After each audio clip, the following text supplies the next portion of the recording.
لوگوں کو جیلوں میں ڈالا, پھر وہ نکلے, پھر کچہریوں میں چکر لگائے, ہراساں کیا گیا.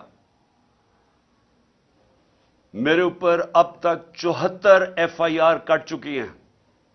کتنی دفعہ میں کچہریوں میں پھرا ہوا ہوں اور بیلیں کرواتا پھرا ہوں, صرف اور صرف ہمیں دبانے کے لیے کہ ہم شاید ڈر جائیں گے, ہم گھبرا جائیں گے, ہم دل برداشتہ ہو جائیں گے.